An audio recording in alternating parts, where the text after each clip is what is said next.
guys, good morning.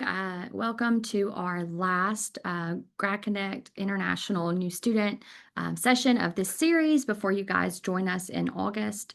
Today's session, we are going to just talk about some last final steps and reminders, and then have a panel of our current students just to give some tips and advice as you prepare to join us here in the next month or so. So my name is Caitlin Beard. I'm the Director of Recruitment for the Graduate School.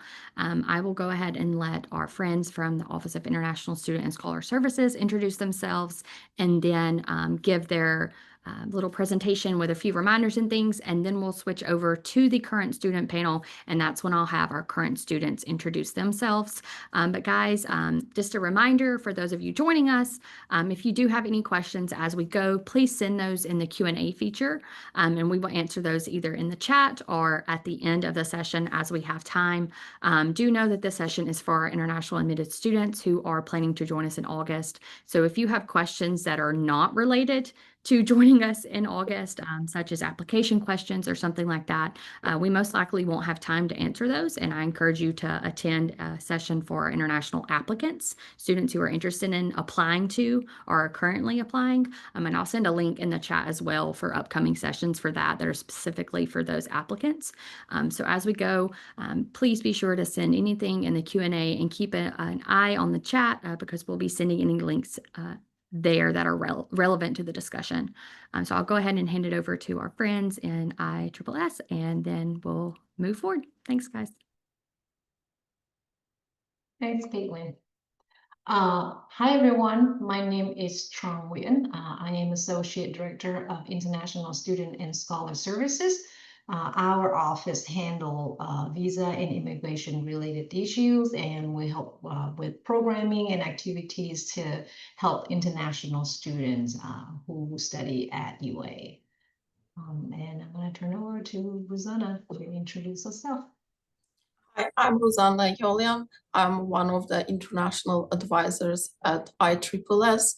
I work on immigration issues, issuing Guide 20s, advising students on all kinds of immigration questions.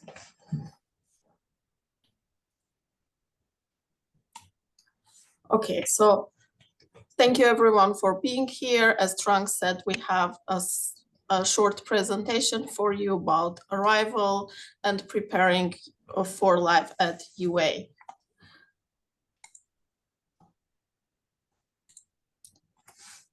On your screen, you can see our location, our website, email, and the phone.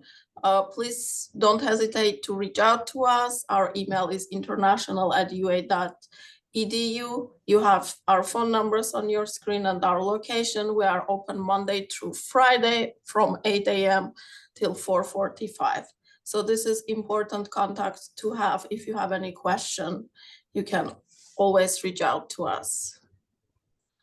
Next. Some of you may be familiar with our website. You have our website on your screen. It's very helpful. There are tons of information about everything immigration related, and also whatever we covered today during our presentation, you can find most of it on our website as well. So today we will talk about pre-arrival checklist, packing, important dates and deadlines to remember, some procedures related to port of entry, how to get to Tuscaloosa, and some housing information. So what is the most important thing you will need to do before you arrive in Tuscaloosa? Please register for graduate orientation and welcome grow new graduate teaching assistants. Must also register for workshops for new graduate teaching assistants. Make sure you take care of your immunizations, medical history, and insurance. Important documents to have with you. Make sure you have certified copies of your diploma, final transcripts, mark sheets, any exam results for graduate school admission. If you need to have a SIM card and the US phone before arrival, we have some information here on your screen to a website on how to get SIM card or US phone number before you arrive. Packing, what the most essential things to pack, as you probably already know, but we will remind you, documents. Documents are the most important thing you should pack. Passport, visa, I-20, admission letter, financial documents, any important prescriptions, make sure you have it in your carry-on luggage, make sure you have all your documents in your carry-on luggage. Pretty much all the documents you had to take with you to your visa interview, make sure you have these documents with you in your carry-on luggage. Again, passport is very important, I-20, and admission letter, financial documents, and medication. Second, clothing. So you are probably wondering what to pack. How is the weather like? Tuscaloosa is very hot and humid during summer, but winters can be cold relatively. So the temperatures can be 85 to 95 during summer months. However, please keep in mind that inside the building, sometimes the air conditioning can be strong. So make sure you pack layers. Even for summer, you will maybe need to have a jacket with you just in case you don't like air conditioning. So another special clothing items representing your home culture, it's good to have it with you here. Sometimes you may want to wear those during certain events, cultural events. Any food items that you think you cannot live without and remind you of home, please, you can pack some spices or something to remind you of your home. So medicine, very important. It's for personal use only medicine, has to be clearly labeled. Also remember that electronics, you need to have a converter, long charging cable and extension cord. So I think this is all the essentials. Next, when you can enter the US, some deadlines. If you are planning to join us for August, you can start arriving in the US up to 30 days prior to the report date listed on your I-20 or DS 2019. As you know, the report date is July 13. So at this point, the report date is not July 13, I'm sorry. You can arrive as early as July 13, which was 2 days ago, but the report date is August 13th. So 1 month before the report date. Some students will experience visa delays if you don't have your visa by now. If you are in administrative processing, you may be requested to provide additional information to receive clearance and be issued a visa.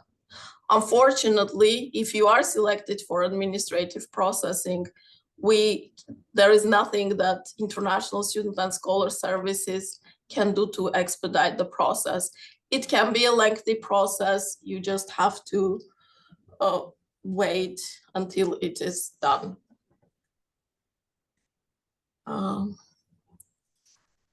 So once you receive your visa, due to our visa reporting requirements, student must be physically present at the US by the start date of classes, which is August 20th. We would encourage you to come before the report date, which is August 13, but by August 20th, you will need to physically be in the US. There can be some exceptions for some special circumstances. We look at those circumstances on case-by-case basis. Students who have already approved visa in their passport but have some logistical delays, either traveling delays or any personal delays, we can allow up to 2 weeks after your report date. So your report date is August 13. The latest, the absolute latest you can be in the US is August 27th, which is the day of drop for your classes. Students who don't meet the deadline and cannot be here by the deadline should prepare to defer their admissions. If you have funding for fall semester, you can look into deferring funding as well.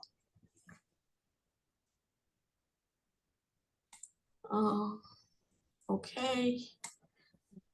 I'm going to talk a little bit about the procedure that you may experience at the port of entry. So if you are flying to Birmingham, Alabama, which is the closest international airport to UA campus, and you have a connecting flight, you must prepare to collect all of your luggage at the first US airport or the first port of entry. So let's say if you have a layover from your home country to Dallas, and then from Dallas you have another flight to Birmingham, then you need to be prepared to take your luggage out in Dallas. So even though you may have a flight that says, okay, all of your luggage will then be forwarded to the final destination, printed on your flight tickets, be prepared to take out all of your luggage. And then after you clear your customs going through the port of entry, you then will recheck your bags. And then those bags will get to the final destination, perhaps Birmingham, Alabama. Be prepared to go through customs, and this is a long process with sometimes a very long wait line because you have probably over 100,000 international students who also prepare to start their new program or returning from school in August. Allow 2.5 to 3 hours for this process to be complete. At the port of entry, this is where your fingerprints and your photos will be taken, and they will then issue you the I-94, which is the entry record. This entry record, you want to check it right after you arrive in the US. When you arrive on campus, you should be admitted as an F1 or J1 student, and you should be admitted for duration of status. If you see any discrepancy, or if it's not F1, J1 and is not DS, please let our office know. All right, there are some notes about going through customs. Please make sure that you don't bring in any fresh produce, seeds, plants, or soil. Any agricultural product is not allowed. And no meat product, whether it is fresh or dried or canned or cooked. So meat products mean beef, pork, chicken, lamb, anything that, come from an animal on the ground. That's usually how I remind myself. Anything on the land is not allowed. That's meat product. But let's say if you have dry fish, that's typically okay. You want to make sure, let's check the link that we have here, or you can search up clearing customs in the US, and they will have a list of items that are allowed or not allowed in the US. If you bring medications that need prescription, please make sure that those medications are not prohibited in the US. On the CBP website, they also have a list of restricted or prohibited items. If you bring cash, up to $10,000 in cash, you do not have to declare, but anything above that, you need to make sure that you declare it on the form that you are given on the airplanes before landing in the US. It's generally not taxed or anything, but you must declare it, or the money or the electronics or anything of value may be confiscated. So again, it's just to reiterate what Rosanna said earlier. Important immigration documents, including your I-20, your passport, your visa.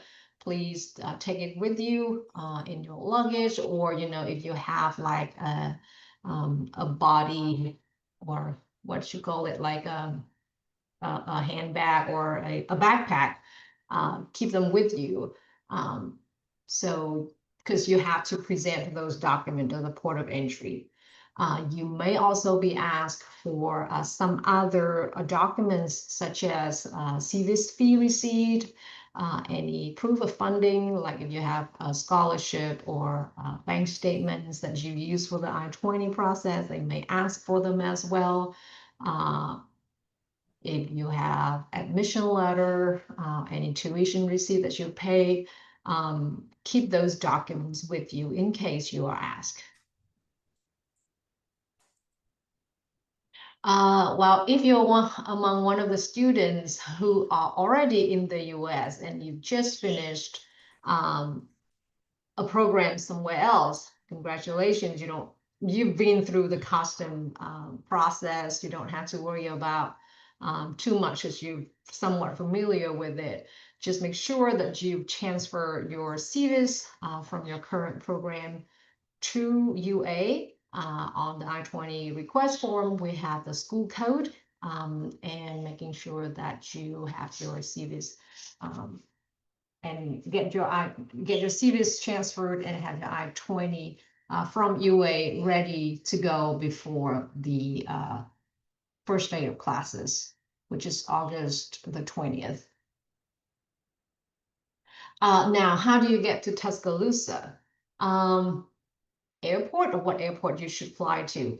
We recommend that you fly to Birmingham Shuttleworth Airport. The airport code is BHM. That is the closest major airport to UA campus. Make sure that it's the right code, because in the past we did have students who actually fly to Birmingham, UK. Some of the agents like really messed the flight reservation up, and was about to fly him to another completely different country.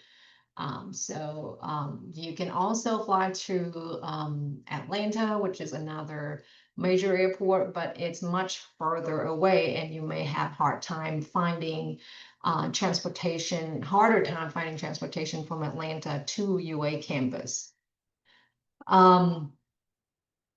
One of the options you have as far as getting from Birmingham International Airport to UA campus is the free shuttle service that UA offers.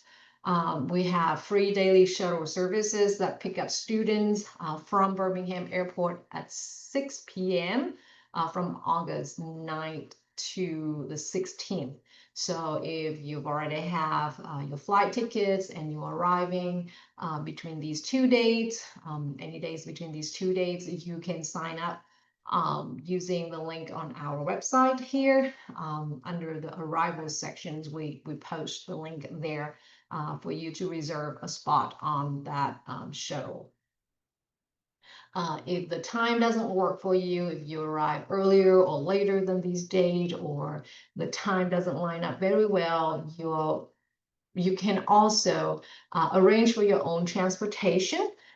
There's Uber, there's Lyft, there's also Crown Transportation. Those are quite reliable. It's probably cost you ranging from, depending on whether you're going on a bus or have a private lift, it can range anywhere from 100 to a little bit over 200 for the ride from Birmingham to Tuscaloosa. Off-campus housings, as graduate students, you all should have should reserve or sign a lease for housing off campus. Most apartments here require long-term lease, which means you have to sign a lease for at least 1 year. It is very common for landlords to require you to pay a deposit, which is equal to 1 month's rent when you sign a lease with them. Some of the time, they will also require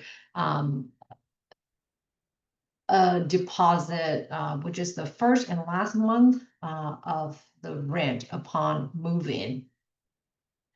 Please make sure that you read through the terms of your lease before signing in.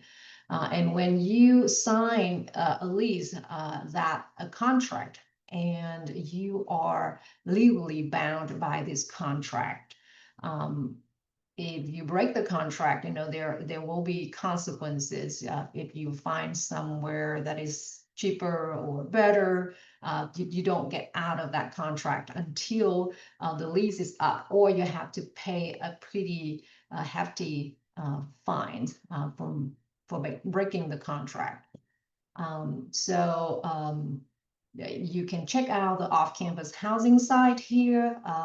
We have the list that we recommend, and you can go through them and pick or look at pictures and have a short list of what properties you want to visit when you come. We usually recommend that you come in person and look at the property before signing a lease, instead of signing it online before actually visit it in person. All right. We have wonderful campus visitors guide. UA campus is beautiful with a lot of trees. We have tons of libraries, recreation centers, and it's just an amazing place to be. The Tuscaloosa city, we have beautiful landscape and trees. We have lakes here, and around campus, there's a lot of outdoors and indoors activities to do. You can go on this website, visit Tuscaloosa.com for things that you can do in Tuscaloosa. We are right between, the beach and the mountains. So if you love to be outdoor, if you love the beach, we are not that far away from the most beautiful beaches in America. We are very nearby Mobile, Alabama, or Destin, Florida. It's about 3 hours driving from Tuscaloosa to Florida, and about 4 hours, about 4 to 5 hours to Tennessee, which has Smoky Mountain, which is a very, very beautiful mountain. So there are a lot of things to do in Tuscaloosa or around Tuscaloosa area. And again, there is our office information. You can email us, you can visit our website, or call us during our office hours if you have questions. And I will let our student panelists, now come in and introduce themselves, and leave time for you if you have any questions. My name is Solomon Seseshi Ajasa, and I'm a PhD student in the Department of Civil Construction and Environmental Engineering. My focus is more on construction engineering, and I'm from Nigeria in Lagos, and I'm happy to be on the panel. Hey all, I'm Claudia.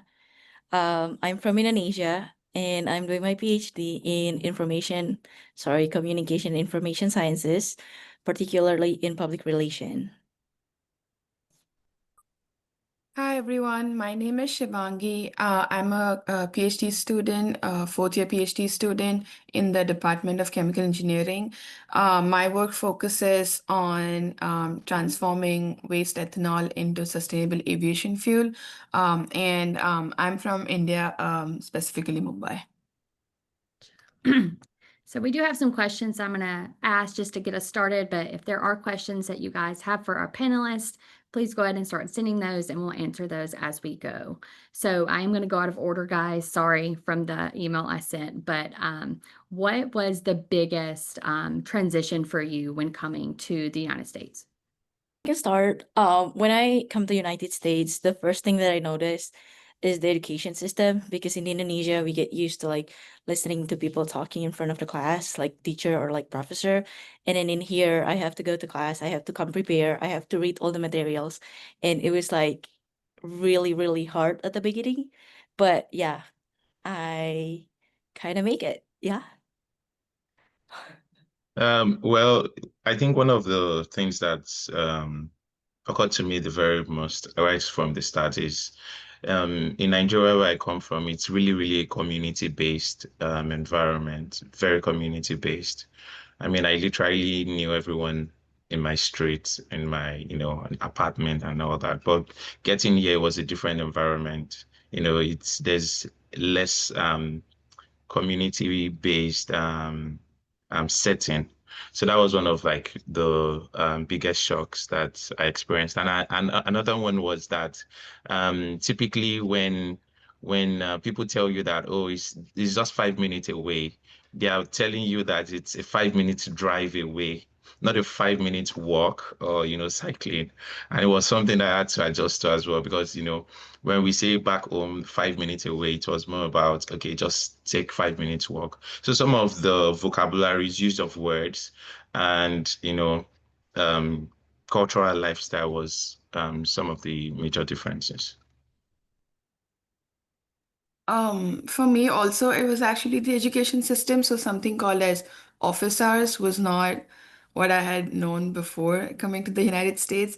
Like for me, it was more like there could be like TA hours that we go to, but I understood very quickly that office hours are something extremely important, because sometimes even the professors hold office hours, and they get to give more one-on-one attention in office hours and can go over all your doubts. And if one goes prepared for such office hours, it's very helpful to like go over the materials, ask questions about homework problems, and it's just overall good way to like get more used to like what the course is. And if the course is more related to your research topic, it's really easier to get better understanding of it.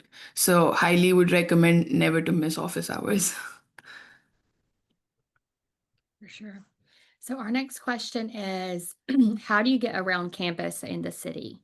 I'll go first. So when I joined UA, I was staying at the Loft at City Center, which is one of the apartments that comes with shuttle rides to the university. So it was easy to get on campus right from my apartment, because there was the Crimson shuttle ride very much available. This is not in any way to give PR to the Lofts. And then I also had like a group of friends. So there are different international associations and groups in UA, and I was affiliated with one of the association, the African Students Association. So majority of times I would reach out to one of the members who at that time had stayed about 2, 3 years, and they have like means of transport. So they were always very helpful to take us go shopping, or do some of the essentials. And I also had a bicycle. So there were times where I had to ride my bicycle to my preferred destination. My answer is very similar to Solomon. Like, there are off-campus apartments that are very closer to campus, so you can walk directly to campus. They're like walk to campus apartments around there. And I know some of my graduate school friends who prefer not driving live around those places. But then there are also like apartments that are slightly far away but have the university shuttle. And then we also have these shuttles operating during summer. They're not like at the regular time, but you can call them and then they can come in and pick you up. So usually that was the problem with graduate students when they work through the summer and there are not apartment shuttles. But now they have started this call-in service where you can call them and then they can like pick you up from your apartment and drop you off at the campus. And then other times I also sometimes bike. So that's also an option. Yeah, and in addition to that, there are buses around the city that you can take.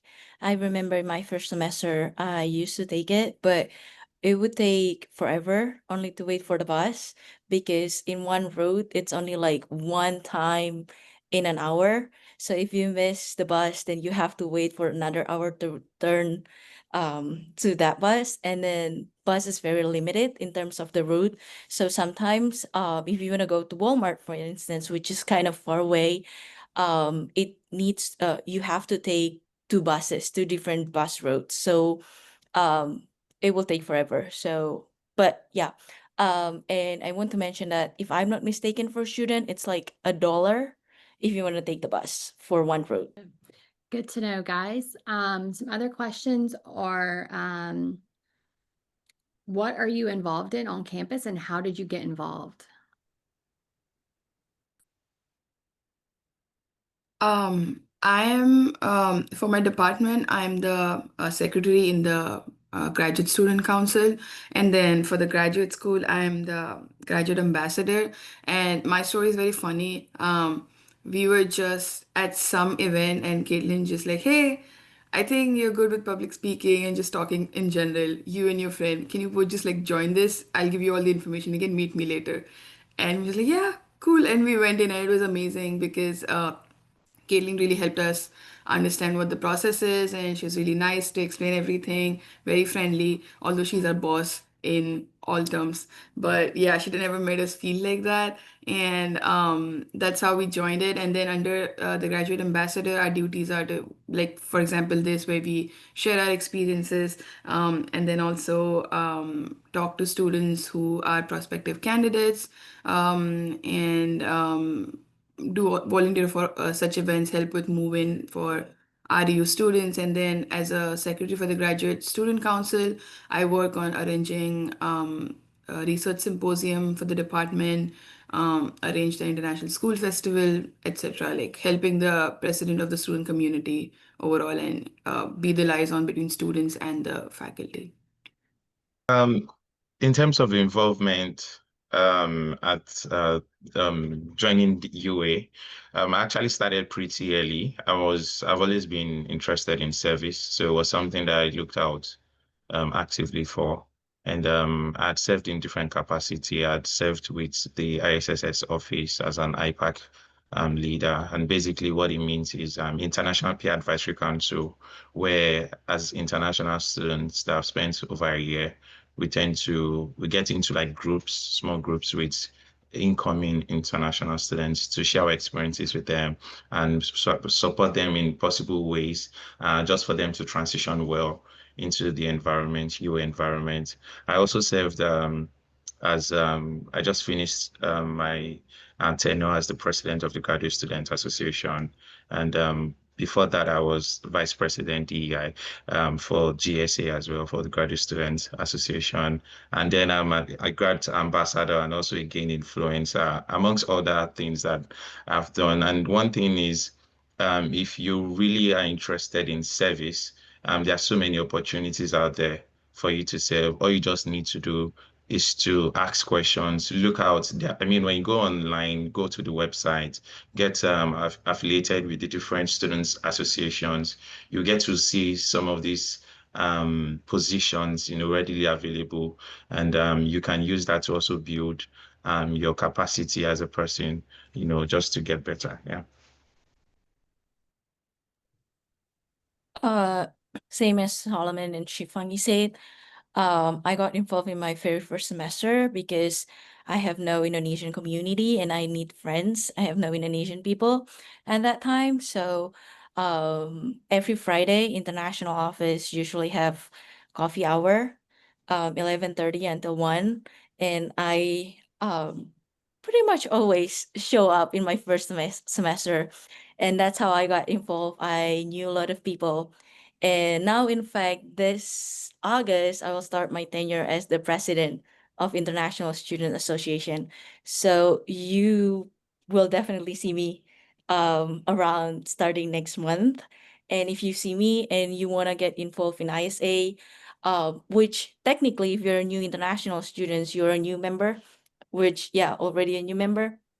But if you said like, if you ask me anything else besides ISA, any international students organization on campus, feel free. I will try to help you find your home. Because that's how I find my home, asking people and just get involved.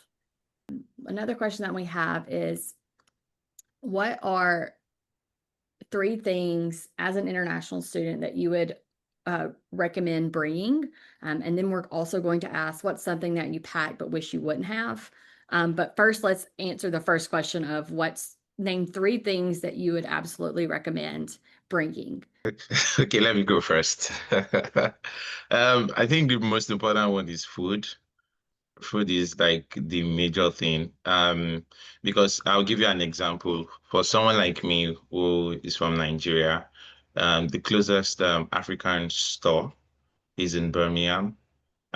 Sometimes we go down to Atlanta to actually shop because they are way cheaper in Atlanta than at Birmingham.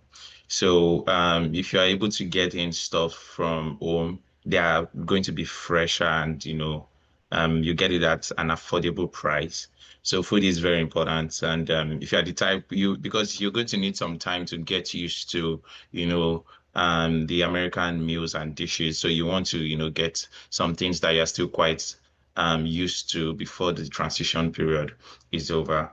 I think another thing that it's also very important that you come with are your, cultural attires and all kinds, except you are not so big on it. For someone like me, it's something I'm extremely big on. So I came with a couple of them while I was coming in. And just like Rosanna Trong mentioned earlier, I think your documents, all your official documents, or your academic documents, or even if it's anything that would be very helpful for you, because you'll be here for quite some time, you want to, ensure you bring all of those.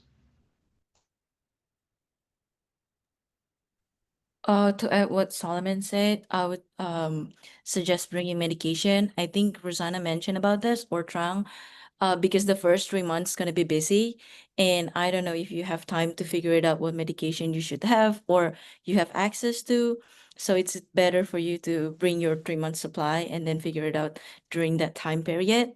And then of course, cash, uh because at the beginning maybe bank account would be hard for you to have to get access to. So bring some cash from home, bring yeah, so you can use it. And then converter, how to pronounce it, converter for charging, because Indonesia is different, use different charging thing. And so I figured out that yeah, it's so different than what we use in the United States, people use in the United States. So I would totally recommend you to bring comforter charging so you can charge it while you're waiting during your transit period, or like even if you're already in the States. I would also recommend, at least for first couple of days, have international roaming on your phone. 'Cause that's something I realized when I came here, and then I also recommended some of my friends who came to grad school after me, because similar to what Claudia mentioned, with cash, you might not have your phone set up or your SIM activated, and when you're going to all these offices or like off-campus offices to banks, to the banks, for example, or somewhere else, you might not have full internet connectivity. So it would help, like for the first 10, 15 days, you have like an international roaming activated on your phone. That way, like even if when you're coming from the airport to Tuscaloosa, if someone's picking you up and you need to contact them, usually like WhatsApp calling works with all international students if you're in touch with any of the international students in that community, or even like emails, but you need internet for that. So just try to have that. And then one thing I'll say to not like invest a lot when you're coming here is winter clothes, because the winters are not too harsh. And you might have friends that are going to some northern universities where the winters are much harsher than here. So a simple jacket should suffice, and then you can buy more stuff as you need here, because these also bulk up in your bags, like all the jackets, and then you might not have space for other things. So it's not like what you should bring, it's almost like you should not invest too much into that kind of thing. Yeah, you might also want to bring things that reminds you of home, beyond like food and clothing items. It could be like souvenirs or pictures of family, things that probably would keep you going when you feel homesick, yeah. What are some things that you would recommend not bringing that either took up a lot of space in your suitcase or you quickly realized like you could have just bought it when you arrived, things like that?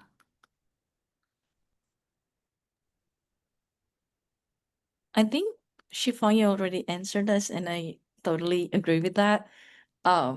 Winter clothes, not to what does it call? Like, winter is not that hard in Tuscaloosa, but if you just want to bring something to wear, like jacket or something, it's fine.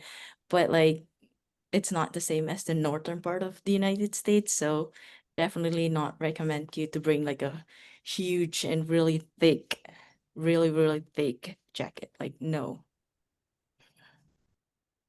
Yeah, you might probably want to maybe come with one sweater or maybe one jacket, just one, right? Because for example, despite how hot it was when I came, um, I was still feeling quite cold because it was a different geographical region. So you might also just want to get one, but you don't really need a lot. And then you don't need like kitchen utensils, you don't need to start packing spoons and all kinds of things. It's just going to add weight to your bag. You can leave all of those when you get here. You get them. I mean, even down to like textbooks and all, because I had like, oh, I wanted to bring some textbooks, but then you're going to be here for a while. You can actually get most of those textbooks when you get in here, or even get a soft copy of it. So majorly just create enough space for food and create like tiny spaces for other things, and emphasis on food, because trust me, it's going to be a big deal when if you don't come with food and you finally get here, you'll be feeling really bad. Um, One thing, and maybe this is more relevant to Indian students, food related, you might think of bringing different things, but be careful not to bring any non-perishable food that's like white colored, because the customs might be like, what white powder is this? And you will have a hard time explaining what it is. And that has happened with people because there are a lot of ingredients, non-perishable stuff that are like white in color, finer powders that we cook with, but don't bring them. You'll get stuff, as Solomon mentioned. There's also a Indian store in Birmingham. There isn't, unfortunately, one in Tuscaloosa. There's an Asian market in Tuscaloosa that has some veggies that are similar or frozen things that you can buy. And then there's a Mediterranean market where you can get spices, but really the best options are in Birmingham. So you might initially struggle a little bit, but if you bring staples stuff like some spices, some cereals, you should be fine in the initial times, but don't bring any white colored substances.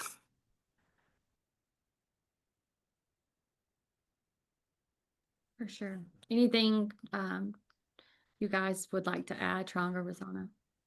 Santa?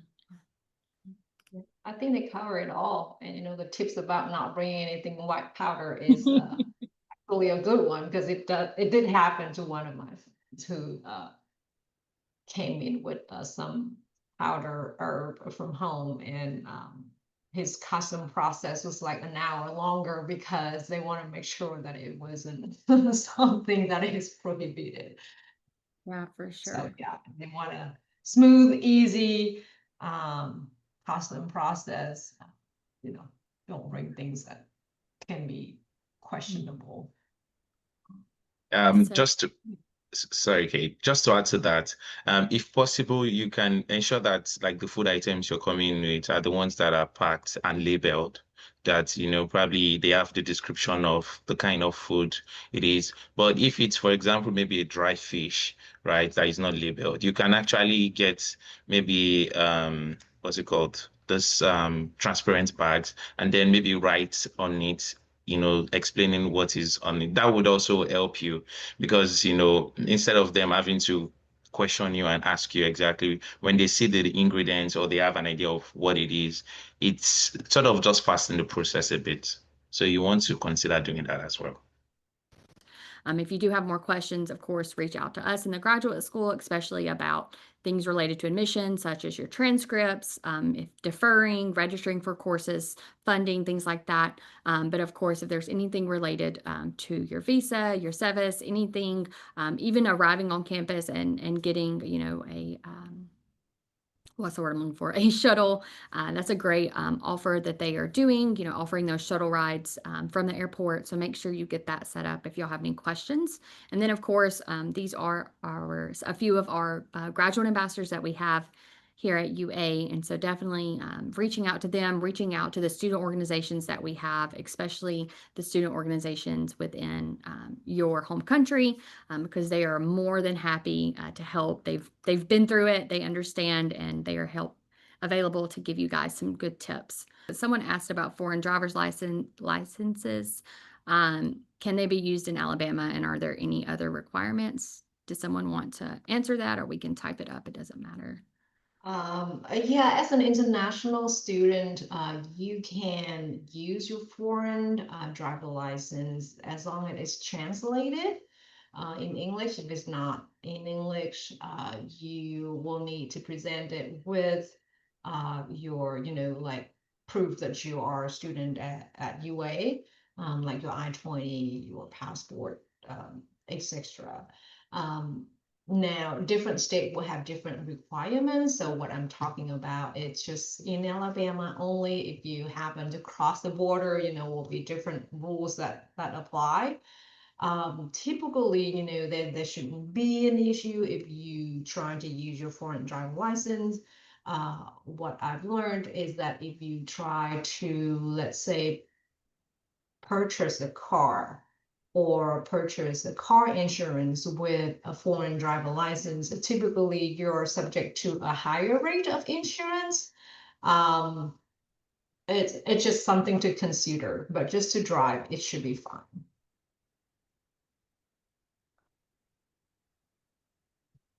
Some other questions that we received. Someone asked, okay, we already asked that one. Again, should I go for all my luggage at the port of entry and check them on the connecting flight, or will they be sent to my final destination at the Birmingham airport?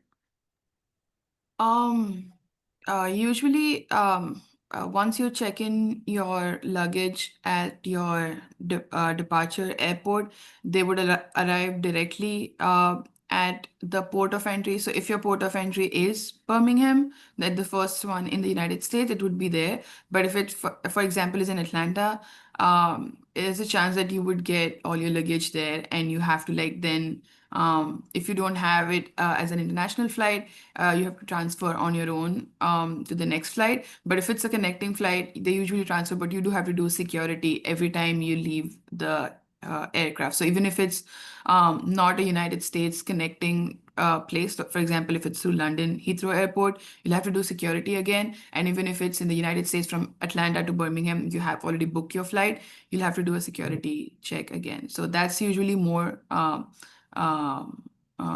possible. Like you'll have to do security again, but not get all your luggage checked in. But it could depend slightly if it's a separate domestic flight and not like with your first like entire ticket that you've booked. For sure. So a few more questions that we have. Do we need to register somewhere first for the airport shuttle prior to arrival? Yes, I will answer that for you guys if y'all wanted to add anything.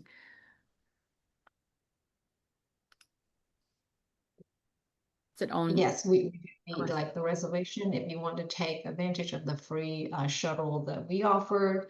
But just making sure that you have already booked your flight before reserving a spot. So you know your arrival date. For sure. Well, it looks like that we were able to get through all of the questions and right on time. So shout out to us. Go team. But again, guys, if you have any more questions, I know this is a very exciting, but can be a very nerve-wracking time over the next month or so. Again, another shout out, if you have not registered for graduate orientation and welcome, you should have already received an email about registering. But if not, you can reach out to us and we can send you the link. But definitely, be sure to check all the things, make sure. And if you have questions about anything, please reach out, guys. We are more than happy to help. But best of luck to you guys as you are starting to pack and getting all of your last minute details wrapped up. But we look forward to seeing you. And honestly, exactly a month is graduate orientation and welcome. So maybe if you are going to be a new graduate teaching assistant, we may see you on the 14th for the GTA workshop. But if not, we will see you on the 15th, hopefully, for graduate orientation and welcome. All right, thanks again to our panelists. I appreciate you guys. We'll also see you guys soon at GROW as well. But we will talk soon and Roll Tide. bye. Roll Tide. Thank you, everyone.